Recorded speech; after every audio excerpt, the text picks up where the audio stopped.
ಮತ್ತೊಂದು ಕಡೆ ಎಚ್ಡಿಕೆ ಹಾಗೆ ತಂಗಡಗಿ ನಡುವೆ ಗಜ್ನಿ ಹಿಟ್ಲರ್ ಫೈಟ್ ನಡೀತಾ ಇದೆ. ಶಿವರಾಜ್ ತಂಗಡಗಿ ನಡುವೆ ವಿಚಾರ ಏನು ಅಂತ ಅಂದ್ರೆ, ರಾಜ್ಯದಲ್ಲಿರೋದು ಗಜ್ನಿ ಸರ್ಕಾರ ಅಂತ ಕುಮಾರಸ್ವಾಮಿ ಅವರು ಕಿಡಿಕಾರಿದ್ದರು. ಹೌದಾ, ರಾಜ್ಯದಲ್ಲಿರೋದು ಗಜ್ನಿ ಸರ್ಕಾರನ, ಕೇಂದ್ರದಲ್ಲಿರೋದು ಹಿಟ್ಲರ್ ಸರ್ಕಾರ ಅಂತ ಸಚಿವ ತಂಗಡಗಿ ಹೇಳ್ತಾ ಇದ್ದಾರೆ. ಕುಮಾರಸ್ವಾಮಿ ಅವರು ಏನ್ ಹೇಳಿದ್ರು, ಸಚಿವ ತಂಗಡಗಿ ಅವರು ಏನ್ ಹೇಳಿದ್ದಾರೆ, ಬನ್ನಿ ಕೇಳೋಣ. ಆದರೆ ಈಗಂತೂ ಬಿಡಿ, ಏನು ಕೇಳರು ಯಾರೂ ಇಲ್ಲ. ಒಬ್ಬ ಗೋರಿ ಮೊಹಮ್ಮದ್ದು, ಇನ್ನೊಬ್ಬ ಗಜನಿ ಮೊಹಮ್ಮದ್ದು, ಮತ್ತೊಬ್ಬ ಮಲ್ಲಿಕಾ ಕಪೂರ್ ಇಂಥರ ವಿಧಾನಸೌಧ 3ನೇ ಮಾಡಿಲಿ ಕೂತ್ಕೊಂಡು ಈ ರಾಜ್ಯ ಹಿಂಗೆ ಲೂಟಿ ಮಾಡ್ಕೊಂಡು ಹೋದ್ರೆ ಏನಾಗಬೇಕದು ಈ ರಾಜ್ಯದ ಪರಿಸ್ಥಿತಿ? ಮನೆ ಮುಂದೆ ನಿಮ್ಮ ವೆಹಿಕಲ್ ಮೋಟ್ರ್ ಬೇಕನೋ ಕಾರ್ನ ಪಾರ್ಕ್ ಮಾಡೋಕ್ಕೆ, ಅದಕ್ಕೂ ನೀವು ತೆರಿಗೆ ಕಟ್ಟಬೇಕು ಅಂದರೆ ನಿಮ್ಮ ಮನೆ ಕಾಂಪೌಂಡಿಗೆ ಕಾರ್ ನಿಲ್ಲಿಸ್ಕೊಂಡಿದ್ರು ಇಷ್ಟು ತೆರಿಗೆ ಹಾಕ್ತೀವಿ ಅಂತ ಅಂದ್ಬಿಟ್ಟು ಈಗಾಗಲೇ ಘೋಷಣೆ ಮಾಡಿಬಿಟ್ಟವ್ರೆ.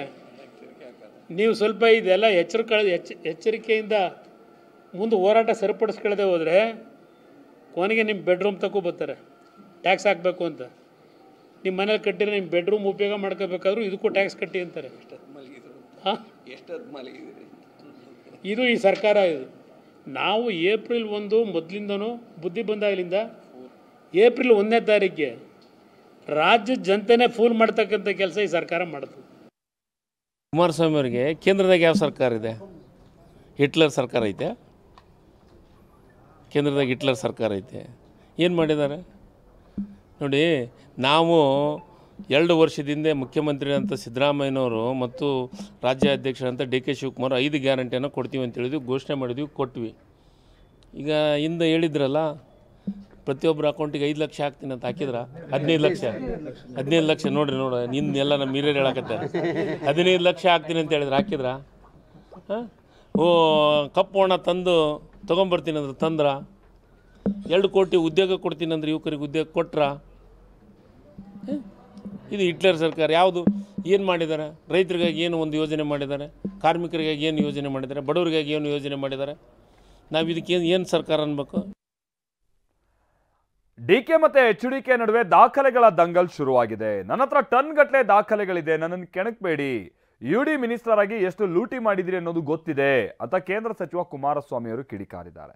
ದಾಖಲೆ ಇದ್ರೆ ಬಿಡುಗಡೆ ಮಾಡಲಿ, ಈ ತರ ಕುಮಾರಸ್ವಾಮಿ ಅವರಿಗೆಲ್ಲ ಹೆದರುವಂತ ಮಗ ನಾನಲ್ಲ ಅಂತ ಡಿಸಿಎಂ ಡಿ.ಕೆ. ಶಿವಕುಮಾರ್ ಕೂಡ ತಿರುಗೇಟು ಕೊಟ್ಟಿದ್ದಾರೆ. ರಾಜ್ಯದಲ್ಲಿ ವೈಯಕ್ತಿಕ ದ್ವೇಷಕ್ಕೋಸ್ಕರ ಯಾರ ಮೇಲೂ ನಾನು ಹೋರಾಟ ಮಾಡಿಲ್ಲ. ಪಾಪ ನಮ್ಮ ಡೆಪ್ಟಿ CM ಹೇಳಿದ್ರು, ನನ್ನ ಹೆಂಡತಿ ಎಂಥದ್ದು, ನನ್ನ ತಮ್ಮ ಎಲ್ಲರ ಮೇಲೂ ಕೇಸ್ ಹಾಕ್ಸ್ಬಿಟ್ಟಿದ್ರು 2007ರಲ್ಲಿ. ನಾವು ಅನುಭವಿಸಿಲ್ವಾ ಅಂತ ಹೇಳವ್ರೆ. ಆಮೇಲೆ ನನಗೇನ್ರಿ ಸಂಬಂಧ? ಬಳ್ಳಾರಿಗೂ ನನಗೂ ಸಂಬಂಧ ಏನು? ನಾನು ಬರೀ ಇಲ್ಲಿ ಮಾತ್ರ, ಎಲ್ಲಿ ಕನಕಪುರದಲ್ಲಿ ಮಾತ್ರ ಕದ್ದು ಹೊಡೆದಿದ್ದೀನಿ, ಬಳ್ಳಾರಿವರೆಗೆ ಹೋಗೇ ಇಲ್ಲ ಅಂತ ಹೇಳಿದ್ರು ಮನೆಯಲ್ಲೆಲ್ಲ. ನನ್ನ ಹತ್ರ ಟನ್ ಗಟ್ಟಲೆ ಇದೆ ಮೆಟೀರಿಯಲ್ಗಳು, ಕೆಣಕಬೇಡಿ ನನ್ನ, ಈ ಸರ್ಕಾರಕ್ಕೆ ಹೇಳ್ತೀನಿ. ಇದು ಪಾಪ ಹೇಳಿದ್ರಲ್ಲ, ಬಳ್ಳಾರಿಗೂ ನನಗೂ ಸಂಬಂಧವೇ ಏನು? ಅಲ್ಲಿ ಯಾವ ಮಿನರಲ್ ನೋಡೋಕೆ ಹೋಗಿಲ್ಲ, ಅದರ ಕದ್ದಿಲ್ಲ ಅಂತ. ಎಷ್ಟು ಕಂಪ್ನಿ ಇಟ್ಕೊಂಡಿದ್ರಿ? 7 company. As a UD minister ಎಷ್ಟು ಲೆಟ್ರು ಬರೆದ್ರಿ ಅವತ್ತು ಮೈಸೂರು ಮಿನರಲ್ಸ್ನ MDಗೆ? ಎಲ್ಲ ಇದೆ ದಾಖಲಾತಿಗಳು. ಮೈನಿಂಗ್ ಮಿನಿಸ್ಟ್ರಿಗೆ ಎಷ್ಟು ಲೆಟ್ರು ಬರೆದ್ರಿ? ನನಗೆ ಮಡ್ ಬೇಕು ಅಂತೇಳಿ ಐರನ್ ಮಡ್ಡು, ಯಾವ ಗ್ರೇಡನ್ನು ಐರನ್ ಓರ್ನ ಲೂಟಿ ಹೊಡೆದಿದ್ದೀರಿ. ಡಾಕ್ಯುಮೆಂಟ್ರಿ ಎವಿಡೆನ್ಸ್ ಇವತ್ತು ಇದೆ. 2004, 2003ರಲ್ಲಿ UD ಮಿನಿಸ್ಟ್ರಾಗಿ ಎಷ್ಟು ಹೊಡೆದಿದ್ದೀರಿ ಲೂಟಿ? ಮಡ್ ಹೆಸರಿನಲ್ಲಿ 65 ಗ್ರೇಡ್ನ ಐರನ್ ಓರ್ನ, ಅದು ಯಾವ ರೀತಿ ಅಗ್ರಿಮೆಂಟು ಅವೆಲ್ಲ ಇದೆ. ಯಾವನೋ ಇನ್ನೊಬ್ಬರಿಗೆ ಅಗ್ರಿಮೆಂಟ್ ಮಾಡಿಸ್ತಾರೆ, ಇವರು ಅಣ್ಣ ತಮ್ಮರೇ MD ಇದು ಡೈರೆಕ್ಟ್ರು ಅಣ್ಣ ತಮ್ಮನೆ, ಎಲ್ಲ ಇದೆ ಡಾಕ್ಯುಮೆಂಟು. ಪಾಪ ಬಳ್ಳಾರಿಗೆ ಹೋಗೇ ಇಲ್ವಂತಿವರು ಮೈನಿಂಗ್ ಮಾಡೋಕ್ಕೆ. ಈ ಎಷ್ಟು ಭೂಲೋಕ ಇದೆ, ಅಷ್ಟು ವ್ಯವಹಾರ ಇದ್ರು ದಯವಿಟ್ಟು ಬಿಡುಗಡೆ ಮಾಡಲಿ. ನನಗೂ ಗೊತ್ತಿದೆ, ನನ್ನ ಮಕ್ಕಳ ಆಸ್ತಿ, ನನ್ನ ಆಸ್ತಿ, ನನ್ನ ಕುಟುಂಬದ ಆಸ್ತಿ ಎಲ್ಲ ತರಿಸಿಟ್ಕೊಂಡವ್ರೆ. ಎಲ್ಲ ಬಯಲು ಮಾಡಲಿ. ನಾನೇನಾದ್ರು ತಪ್ಪು ಮಾಡಿದ್ರೆ ಯಾವ ಶಿಕ್ಷೆ ಬೇಕಾದ್ರೂ ಒಳಗಾಗ್ತೀನಿ. ಈ ಕುಮಾರಸ್ವಾಮಿಗೆ ಇವ್ರಿಗೆಲ್ಲ ಎದುರುವಂತ ಮಗ ಅಲ್ಲ ನಾನು.